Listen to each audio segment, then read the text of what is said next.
దేవి గారు, ఇప్పుడు భక్తి ఉద్యమంలో భాగంగా చాలామంది సాధు సంతలు ఉన్నారు. మీరు ఇంతకుముందు గురు పరంపర గురించి చెప్పారు కదా. పరంపరలో వచ్చిన వాళ్ళే గురువులు అనుకుంటే చాలా కష్టం. ఎందుకంటే శంకరాచార్య స్థాపించిన 4 ఆమనాయ పీఠాల్లో వచ్చిన గురువులే గురువుల కింద ఉండాలి. కానీ ఇప్పుడు మనకి thousands of gurus every nook and corner. వాళ్ళలో మంచివాళ్ళు ఉంటారు, వాళ్ళలో సనాతన ధర్మాన్ని చెప్పమనే వాళ్ళు ఉంటారు. నేను పరంపర గురువుని కాదు కానీ ఫాలో చేయండి అని చెప్పేవాళ్ళు ఉంటారు. వాళ్ళని అనుసరించే వేలాది మంది, లక్షలాది మంది, కోట్లాది మంది ఉన్నారు. ఇన్ విచ్ సాయిబాబా ఒకరు ఎందుకు కాకూడదు? ఇప్పుడు మన హిందుత్వంలోనే అనేక ఆర్గనైజేషన్స్ ఉన్నాయి, చాలా ఉన్నాయి. ఒక్కొక్కరు ఒక్కొక్క పేరు పెట్టుకొని ముందుకు తీసుకెళ్తున్నారు. కానీ దాని వెనక ముస్లింల హస్తం ఉందని అందరికీ తెలుసు. నేను పెద్దవాళ్ళు వీళ్ళందరూ కూడా నాకంటే జ్ఞానం ఉన్నవాళ్ళు. వీళ్ళందరికీ కూడా నేను అడుగుతూ ఉన్నాను, మరి సాయిబాబా విగ్రహాలు పెడుతున్నప్పుడు నేను వీళ్ళ తరపునే మాట్లాడుతున్నాను, అప్పుడు ఎందుకు అడ్డుకోలేదు? ఇప్పుడైనా కానీ చెప్తున్నాను, గురు పరంపర లేకపోతే అండి మన వేద పురాణాలన్నీ శ్రవణం ద్వారానే అందించబడ్డాయి మనకి. కాబట్టి గురు పరంపర మనకు ఖచ్చితంగా కావాలి. గురువు దేవుణ్ణి చూపిస్తాడు, దేవుడి యొక్క అవధూతలాగా. అంటే మనకి ఎంతోమంది అవధూతలు కూడా మనకి ఇప్పటికీ కనిపిస్తూ ఉంటారు. అది నమ్మకం ఉంటుందా లేదా అనేది తర్వాత సంగతి, జరుగుతుందా లేదా అనేది తర్వాత సంగతి. నేను అనేది ఏంటిదంటే గురు పరంపర అనేది తప్పకుండా కావాలి మనకి. మన సనాతన ధర్మం గురు పరంపర మీదనే ఆధారపడి ఉంది. ఎందుకంటే ప్రతి ఒక్కళ్ళకి పురాణాలు చదివి దాన్ని అర్థం చేసుకునే శక్తి అనేది ఉండదు. ఇప్పుడు మరి సాయిబాబా గురు పరంపర కాదు కదా, దాన్ని ఎలా తీసుకోవాలి?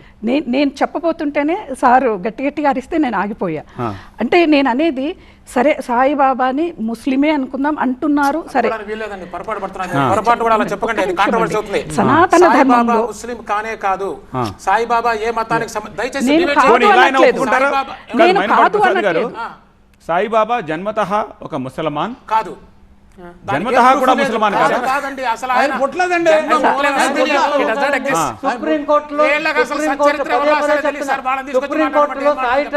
సాయిబాబా హిందువా ముస్లిం అని ఒప్పుకొని వచ్చినారు.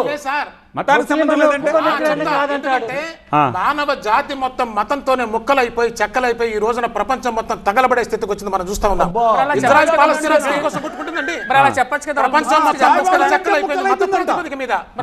మానవత్వమే మరిచిపోయి రాక్షసత్వం ప్రజ్వలిస్తుంది మత కారణంగా. సర్వమత సమానత్వాన్ని తీసుకురావడానికి సాయిబాబా చూసింది. ఆయన ఏ మతానికి సంబంధించిన వారు కాదు, ఆయన మతం మానవత్వం. సర్వమతాన్ని తీసుకొచ్చి ఏకం చేస్తున్నాడు కదా. మరి సాయిబాబాను క్రైస్తవులు ఎందుకు పూజించారు, యూదులు ఎందుకు పూజించారు, బౌద్ధులు ఎందుకు పూజించారు? సర్వమత స్థాపకుడు కదా. ఏం మాట్లాడతాడండి ఆయన? ఆయన తెలివైనడా? సమాజంలో మతం లేని వాడు ఎవరైనా ఉన్నాడా? ఒకసారి అడుగుదాం. సచిన్ జీ చెప్పండి సార్, ఏ మతానికి చెప్పండి. ఒక్క నిమిషం అదే చెప్తున్నాను, మీరు క్లియర్ గా చెప్పండి. सिर्फ हिंदू आते हैं ना टेम्पल को, क्रिश्चियंस आते हैं क्या, सिख्स आते हैं क्या, बुद्धिस्ट आते हैं क्या शिरडी टेम्पल को? साई बाबा मंदिर में मैक्सिमम लोग हिंदू आते हैं. साई बाबा मंदिर में कोई भी आ सकता है, लेकिन साई मंदिर की सारी पूजा विधि जो है वो हिंदू धर्म के. एक बात सुनिए, आप शिरडी संस्थान का लोगो में हाँ क्रॉस रखा ना? किसने रखा? ये सब गलत है, मैं वही बोल रहा हूँ. सब गलत बता रहे. ये सब लोगों को आप शिरडी लेकर आइए. मैं इनको जरा साई बाबा समझाता हूँ जरा इनको. सारे अधर्मी सनातन 100% సాయిబాబా గుళ్ళల్లో మీకు శిలువ అర్ధచంద్రాకారం లేదని చెప్పండి. మీరు చెప్పింది ఒప్పు.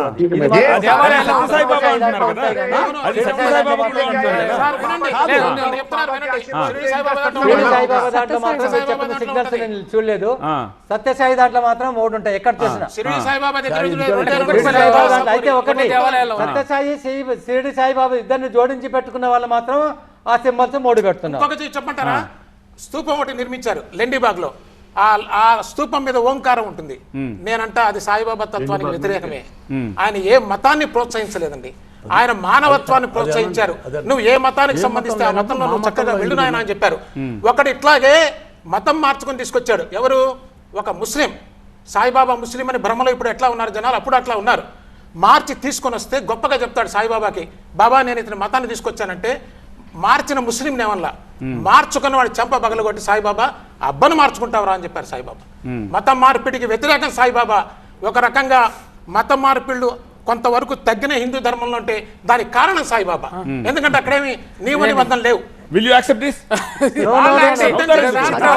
సంఘ సంస్కర్తగా లోకంలో ప్రపంచంలో మతం లేని వాడు ఎవడైనా ఉన్నాడా?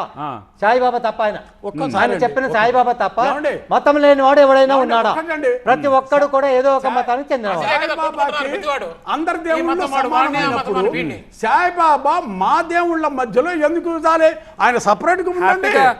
ఆయనకి కెపాసిటీ సాయిరామ్ అని ఎందుకు పెట్టుకోవాలా? హ్యాపీగా ఆయన మా దగ్గర ఉండొచ్చు కదా. సాయిరామ్ అని మా దేవాలయంలో ఎందుకు ఉండాలి? బాబా రాముడిగా దర్శనం ఇచ్చారు కదా సాయిరామ్ ఎవరికి సచరిత్ర ఎవరు రాశాడో తెలియదు.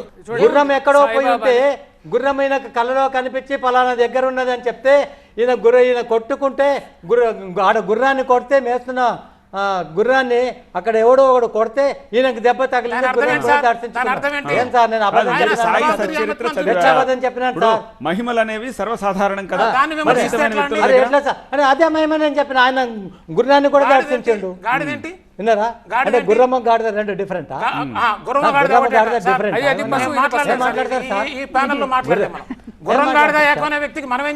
అలా కాదు, అలా కాదు. మీరు ఎట్లాంటి అంటే ఒక వ్యక్తి కాళ్ళ దగ్గర దేవత విగ్రహాలు పెట్టడం మీరు పెద్ద మానవత్వం కలిగిన రాముడు సైతం, కృష్ణుడు రాముడు సైతం చిన్న ఉడుతని, పక్షిని, ఆవుని వీటన్నిటితో రిలేట్ అయి ఉన్న వాళ్ళే. మీరు అట్లా ఇది డిబేట్ సాయిబాబా దేవుడు అవడం ప్రాబ్లం కాదండి. వాళ్ళని ఫాలో అయ్యే వాళ్ళ గురించి కూడా ఇక్కడ ప్రాబ్లం కాదు. ఇదంతా వచ్చినప్పటికీ ఎవరి ఇంట్రెస్ట్ ఉండే బట్టి వాళ్ళు వెళ్ళొచ్చు. ఒకటే ప్రాబ్లం ఏంటంటే ఇప్పుడు వేదాలకి మూలమైనటువంటి గణేశుణ్ణి, సరస్వతి దేవిని, లేకపోతే శివుణ్ణి కానీ వాళ్ళ పాదాల దగ్గర పెట్టి పూజించకుండా ఉంటే బెటర్. ఎందుకంటే ఇది ఎవరైనా యాక్సెప్ట్ చేస్తారు సార్. అది ఎవరైనా కనీసం ఎవరైనా యాక్సెప్ట్ చేస్తారు. ఎవరెవరు ఇవి చేయాలి. మీరు ఒక పిలుపునిస్తారా? తప్పకుండా ఇట్లాంటివి పిలుపునిస్తారా? నేను చేసిన వీడియోలో కూడా నేను తప్పకుండా మెన్షన్ చేశాను. ఎందుకనంటే ఆదిశంకరాచార్యులు మనకి ఇచ్చినటువంటి సనాతన ధర్మంలో నువ్వు ఒక దేవుణ్ణి కాదు 4-5 రూపాయలని పూజించుకోవచ్చు. అయితే ఆయన ఏమన్నారంటే ఎవరికి ఇవ్వవలసినటువంటి సముచితమైన స్థానం వాళ్ళకి ఇవ్వాలి అని చెప్పారు. నాకు తెలిసి చాలా వరకు దేవాలయంలో సాయిబాబా గుళ్ళో ఏం చేస్తారంటే విఘ్నేశ్వరుని ఎంట్రన్స్ లో పెడతారండి, దత్త భగవాన్ ఒక చోట పెడతారు. అట్లా వాళ్ళ ఇష్టమూర్తిని పెట్టుకోవడం దోషమా అండి? కానీ అవమానపరంగా పెట్టడం అనేది తప్పు. దీనికి ఒక ఉదాహరణ చెప్తా. సాయిబాబా సచరిత్రలో జరిగింది, మీరు వింటే నేను చెప్పగలను సార్. సాయిబాబా ఒక సందర్భంలో ద్వారకామాయిలో ఉండగా విపరీతమైన వాన పడుతుంది సార్.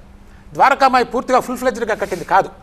ఎప్పుడు సాయిబాబా దగ్గర ఒక ఆంజనేయ స్వామి విగ్రహం ఉండేది, చరిత్రలో ఉంది. కావాలంటే తీసి చూడండి, నేను చూపిస్తా. బివి నరసింహస్వామి గారు రాసింది అట్ట ఉంది. ఆంజనేయ స్వామి విగ్రహం ఉంటే అది అవతల పక్క ఉంటే భక్తులు అంటారు, బాబా కొంచెం ఆంజనేయ స్వామిని పక్కకు జరిపి మీరు అవతలకి జరగండి, మీ మీద వర్షం పడుతుంది కదా అని చెప్తారు.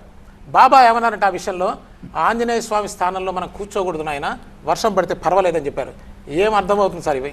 అది చదివితేగా ఏమండి సచ్చరిత్ర రాసిన వాళ్ళు ఎవరో తెలియదు, బాబా గురించి ఏం రాశారో తెలియదు. గుర్రం గాడిద ఏకమనే వాళ్ళని తీసుకొచ్చి పెడితే మేము ఏం మాట్లాడాలి, ఏం చెప్పాలి? నేనేమనుకున్నానంటే దీనికి వస్తున్నందుకు కనీసం రెండిటికి ఒక సమన్వయం. వీళ్ళు అజ్ఞానంతో మాట్లాడేటువంటి ఆరోపణలు తప్ప దానిలో ఒక్క ఆరోపణలో కూడా నిజం లేదు.